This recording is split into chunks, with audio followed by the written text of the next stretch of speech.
大家好，我是念双。最近中国预制菜摊上了大事，尤其是预制蒸蛋液。有媒体做了个测试，把电商平台买来的几种预制蛋液和新鲜鸡蛋放在一起蒸。出锅之后，从颜色外观上，普通人根本分不出来。但一旦吃进嘴里，就会明显感觉到预制蛋液做出来的口感会带着工业布丁的滑腻感，味道明显偏咸，充满了调味剂的复合味道。我们看看配料表就明白了。一款叫拜艾格的预制蛋液，每100克钠含量高达1432毫克。而成年人一天建议的钠摄入量是多少呢？不超过2300毫克。吃一小碗这样的蛋羹，一天1半多的盐就下去了。另一款叫良浓的，添加剂和调味剂加起来有10几种。蛋白质含量呢？新鲜鸡蛋每100克大约有13克蛋白质，而这些预制蛋液稀释之后，每100克蛋白质直接跌到了 3.3 克。所以现在的情况是什么呢？你在中国吃到的是一种蛋羹的仿生品，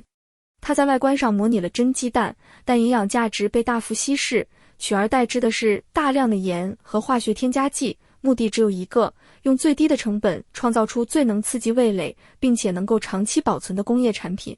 一袋400克的预制蛋液能蒸8碗蛋羹，成本远低于用2-3颗新鲜鸡蛋。要理解这一切，我们需要分析当今中国社会是如何在3个维度上同时发生，层层递进，最终导致崩塌的。第一个层面是社会基本盘的信任规则崩塌。这不仅仅是消费降级那么简单。消费降级说的是人们因为收入预期下降，开始勒紧裤腰带过日子。这当然是事实，在中国，现在年轻人下班后不是去逛商场，反而成群结队地跑到菜市场去捡人家丢弃的品相不好的菜，美其名曰零成本生活。刚开始，官媒还能硬着头皮把这种辛酸吹成一种环保的生活小趣味，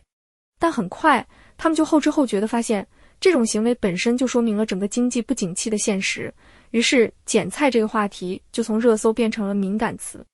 中共制造了让年轻人不得不去捡菜的经济困境，却不允许年轻人把这种真实记录下来。而且那些有钱人也开始主动地，甚至是恐慌性的停止消费。万达的王健林，曾经的首富，如今被限制高消费，黯然退出舞台。这几年，像他一样从商业神坛跌落的大佬还少吗？这说明什么呢？说明在今天，财富本身已经不再能带来安全感，反而成了一种原罪，一种随时可能被清算的负累。底层是真的没钱消费，而顶层是有钱但不敢消费，而这种信任崩塌，最可怕的体现是在每个中国人的餐桌上。回到那碗蒸蛋羹，对于餐厅老板来说，用预制蛋液是一个理性的商业选择。在疯狂的内卷和成本压力下，400克就能蒸8碗，而且出餐速度快，并且不需要厨师。但对于消费者而言，你以为你点的是一份家常菜，实际上你吃下的是一碗营养堪忧的工业调味品，也失去了对食物最基本的知情权和安全感。这种事一旦多了，就会像那个臭名昭著的淋巴肉梅菜扣肉事件一样，整个社会对预制菜乃至整个餐饮业的印象就会被彻底摧毁。人们会觉得所有的商家都是不可信的，所有的食物都可能是危险的。这种不信任感会像瘟疫一样蔓延到所有领域。这就是中国社会层面的规则崩塌，它正在从餐桌开始，侵蚀着整个国计民生。第二个层面是地缘政治与战争伦理的规则崩塌。在中国外部，一种更危险的规则崩塌正在把整个地区推向战争的边缘。这里我们需要引入一个历史故事来理解。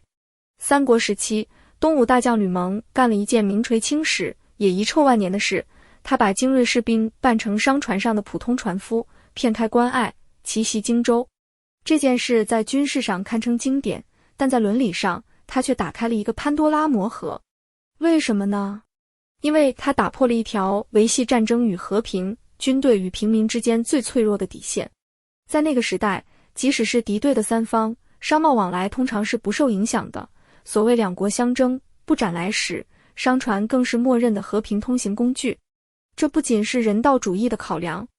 更是各方实际利益的需要，军队也需要互通有无。吕蒙利用了这个规则，把士兵伪装成商人，成功地偷袭了荆州。但他的成功是以彻底摧毁这条规则为代价的。从此以后，魏蜀吴三国之间，任何商船都会被严加盘查，正常的商业活动几乎停滞。甚至后来诸葛亮北伐，想通过商路运输粮草，也因为曹魏的严防死守而无法实现。吕蒙为东吴赢得了一时一地的战略优势，却让所有平民百姓，包括他的后代，成了战争中最脆弱的替罪羊。这种为达目的不择手段，将平民甚至整个人类道义当作工具的思维，在历史上反复出现。比如哈马斯把军事指挥部和军火库建在加沙的医院和居民楼下面，让平民成为他们的人肉盾牌。在这种将战争祸水引向平民，让平民为战争挡子弹的行为，无疑是应该受到谴责的。再比如塔利班在阿富汗，前一秒还是在田里插秧的农民，后一秒就从地里掏出 AK-47 攻击美军。然而吊诡的是，这种兵及民、民及兵的人民战争逻辑，在中国不仅不被谴责，反而长期被各种文艺作品不断的美化和歌颂，比如地道战、地雷战到今天的战狼类电影。他们被包装成一种全民抵抗侵略的爱国主义神话，但却刻意模糊了一个关键问题：当中共鼓励甚至强迫平民参与战争时，它实际上是把平民置于了最危险的境地，并且单方面剥夺了他们在战争中本应享有的作为非战斗人员的豁免权。这种思维模式一旦从历史叙事延伸到今天的地缘政治实践中，后果将是灾难性的。近期中共在台海周边进行的所谓围台军演，规模和挑衅性一次比一次升级，舆论战和心理战更是无孔不入。这种极限施压，本质上就是在打破台海数十年来不开第一枪的默契规则。中共在不断试探和消耗国际社会的反应能力，试图将一种危险的准战争的状态常态化。与此同时，全球的军事风险都在同步升温。从俄罗斯与北约在东欧的频繁对峙，到委内瑞拉与俄罗斯搞联合军演，从朝鲜惊人的核武发展进度，到伊朗在纳坦兹核设施旁加速兴建更深的地下工事，整个世界仿佛都在为一场规则失效的时代做准备。而美国国防部长罕见地召集美军将领到匡提科开会，特朗普出席讲话，强调战士精神。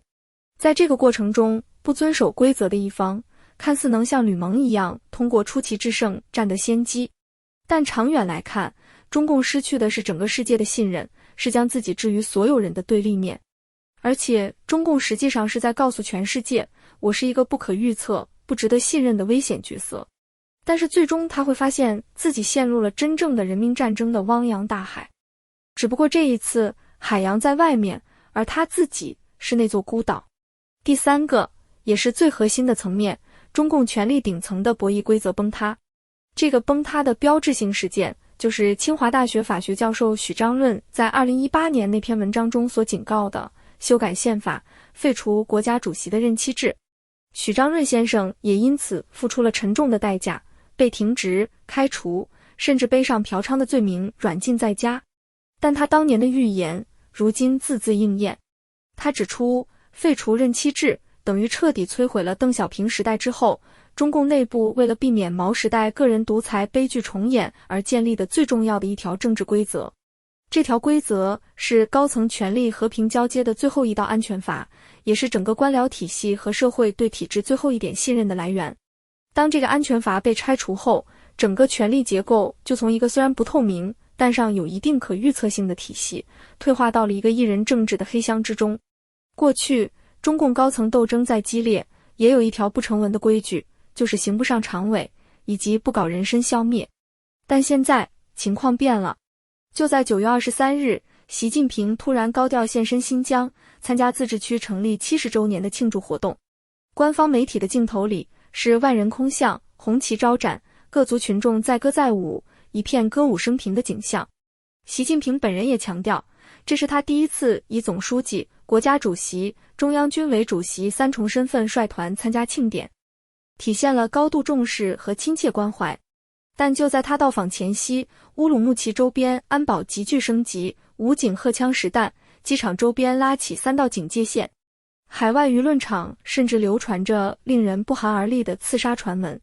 传闻细节虽然真假难辨，但它指向了一个可怕的可能性：高层的权力斗争已经升级到了可能包含人身安全威胁的肉搏战。当解决政治对手的选项中开始出现物理手段时，无论身处多高的位置，都会陷入一种极致的如履薄冰的不安全感之中。于是我们看到了一系列诡异的现象，军委副主席何卫东神秘失踪长达半年，阅兵场上将领稀疏，竟然需要由中将来担任总指挥。总理李强在纽约联合国大会上高谈阔论，他在江苏的旧部孙耀灿却在家乡应声落马。这些看似孤立的事件背后都是同一条逻辑，权力高层在通过制造不确定性来维持暂时的忠诚。而且现在中央电视台的国际频道煞有介事地列举台湾民进党的10宗罪，结果每一条罪状都像是从镜子里照出的中共自己的模样，比如从贪污腐败、官商勾结到压制民主、控制言论，再到经济低迷、民生水深火热。而许章润先生为什么在文章中反复使用戊戌、庚子这样的旧历纪年？这绝非简单的掉书袋，他是在用历史的坐标来警示中国的处境。戊戌让人想起那场失败的变法，改良的希望被扼杀；庚子则让人想起8国联军进北京的国耻，盲目排外的狂热最终引来灭顶之灾。许先生用他那融合了古典风骨与现代批判的独特文笔，为这个时代立下一座历史的墓碑。最终，所有这些规则的崩塌都指向了一个终极问题，那就是战争与和平、国与家的关系。中共总喜欢宣传有国才有家，要求个体为了那个抽象的大家牺牲自己的小家，但他们回避了一个根本问题：国家的价值究竟是什么？如果一个国家的存在不能保护民众的生命财产安全，不能提供一个可预期的、有尊严的生活环境，反而通过摧毁一切规则，让所有人都活在恐惧、匮乏和不确定性之中，那么这个国的意义何在？春秋时期有一个叫玄高的商人，在得知秦国大军要偷袭自己的祖国郑国时，他没有选择逃跑，而是急中生智，用自己贩卖的12头牛和4张牛皮伪装成郑国国军派来的使者前去犒劳秦军。